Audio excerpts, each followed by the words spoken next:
Tucked between South Africa and Mozambique lies one of the world's most intriguing nations, a kingdom that has preserved ancient traditions while navigating the modern world. Welcome to Eswatini, formerly known as Swaziland, a country that defies expectations at every turn. In 2018, King Mswati III made an announcement that surprised the world. Swaziland would officially become Eswatini, meaning land of the Swazis in Siswati. This wasn't just a cosmetic change, it was a powerful declaration of cultural independence and identity. The timing wasn't coincidental. The name change occurred during the country's 50th independence anniversary, symbolically completing the nation's journey from colonial influence to full cultural autonomy. The king explained that the new name would end decades of confusion with Switzerland and assert the nation's unique African heritage. Despite covering only 17,364 square kilometers, roughly the size of Kuwait, Eswatini contains incredible geographic diversity. The country transitions from the cool mountainous Highveld in the west through the temperate Middelveld, perfect for agriculture, to the subtropical Lowveld in the east, home to game reserves and tropical vegetation. This compact nation experiences distinct seasons opposite to the northern hemisphere. A wet season from October to March brings lush green landscapes, while the dry season from April to September offers perfect conditions for wildlife viewing and outdoor adventures. One of Eswatini's most unusual regulations stems from its unique blend of traditional beliefs and modern governance. The country's aviation laws include restrictions on aircraft flying below 150 meters, 492 feet, without proper authorization, a rule that locals humorously refer to as the witchcraft regulation. While this might sound whimsical, it actually reflects sophisticated airspace management. The regulation primarily targets unauthorized drone operations and small aircraft, ensuring they don't interfere with commercial aviation or violate restricted areas around royal residences.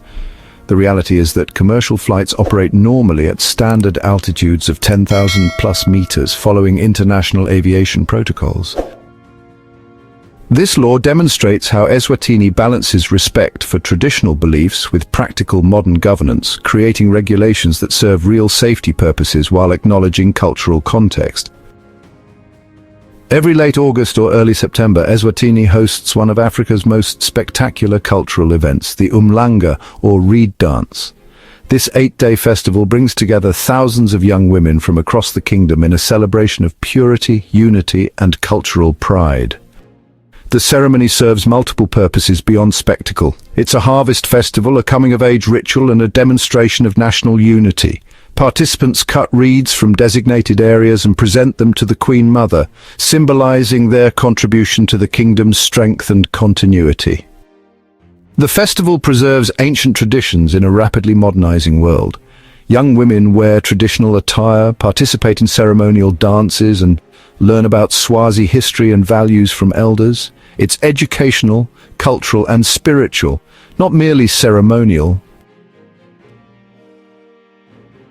The event draws international visitors and researchers interested in African cultural preservation, making it both a tourist attraction and an important cultural institution. The festival demonstrates how traditional practices can thrive alongside modern development. Eswatini operates with a dual capital system that reflects its careful balance between tradition and modernity. Mbaban serves as the administrative and commercial capital, while Lubamba functions as the royal and legislative capital.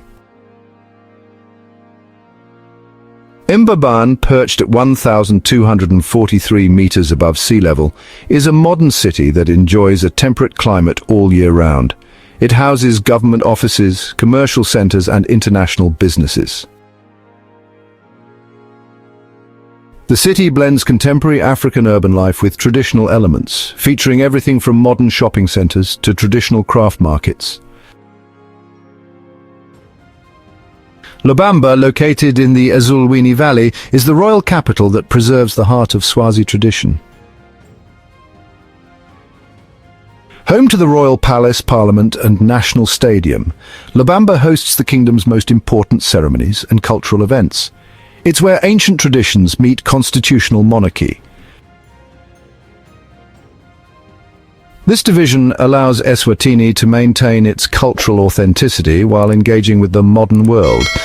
Administrative efficiency in Mbabane, cultural continuity in Labamba. Fact 8. Marriage traditions and economic realities. Eswatini's marriage customs reflect complex social and economic structures that have evolved over centuries. The traditional practice of polygamy exists within a framework of cultural obligations and economic considerations that often surprise outsiders. The lobola system. Traditional marriages often involve the concept of lobola or bride price. This is typically paid in cattle, which, reflects livestock's historical role as the primary measure of wealth. Quite fascinating, isn't it? Now, when it comes to the number of cattle required, it can vary quite a bit. It's influenced by factors such as the bride's family status, her education, and, other considerations too. It's a complex system, really. The modern reality.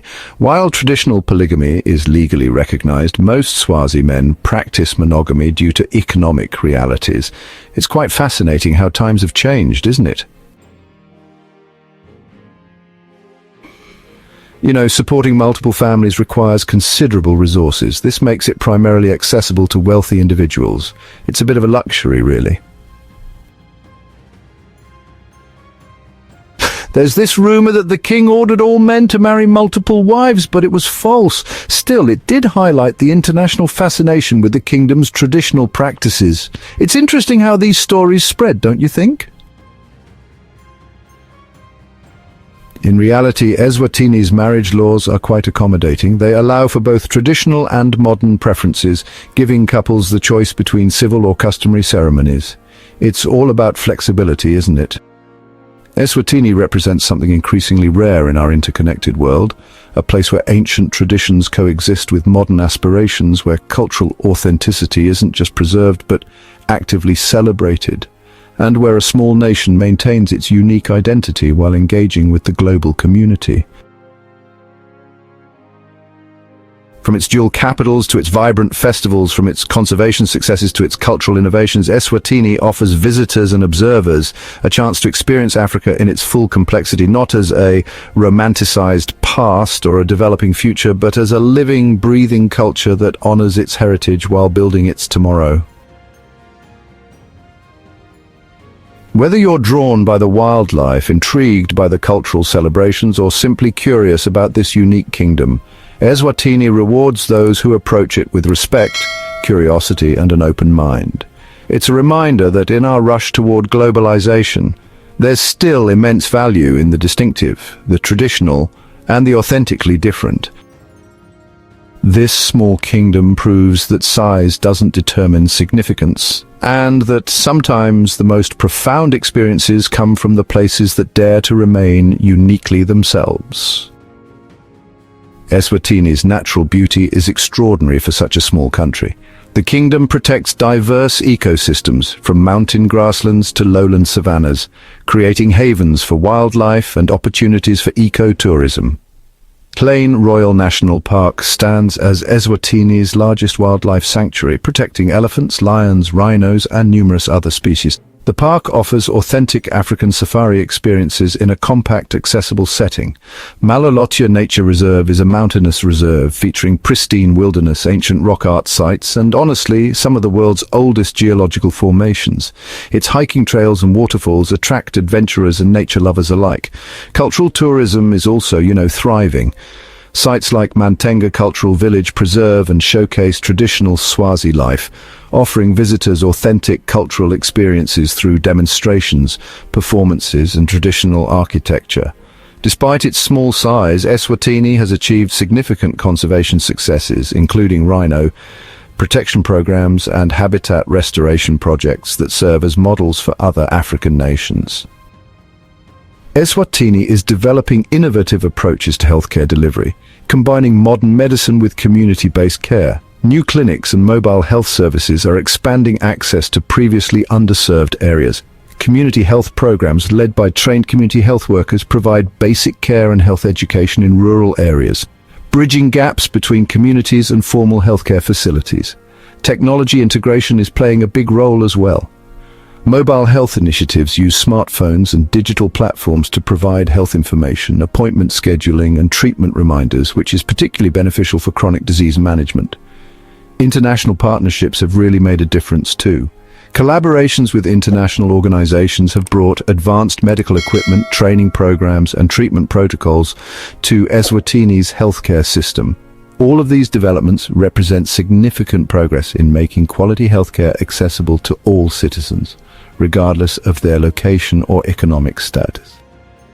Eswatini faces significant health challenges, with HIV and AIDS being the most prominent.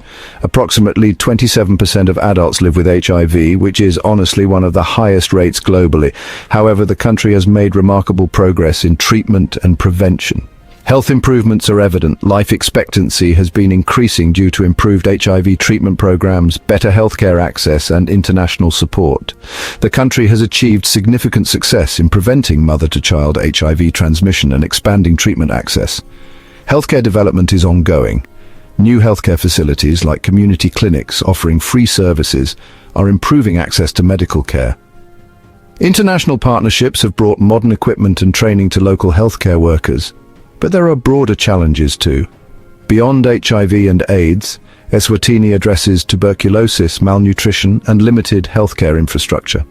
However, government and international efforts are, bit by bit, improving health outcomes across the population. The country's health statistics, while challenging, reflect broader regional issues and really don't diminish the dignity, resilience, and cultural richness of the Swazi people. Eswatini's approach to dress reflects its ongoing negotiation between traditional values and contemporary life. Different contexts call for different levels of traditional adherence, creating a complex but respectful cultural landscape. Traditional significance is especially clear in rural areas and during cultural events where traditional dress codes are more strictly observed.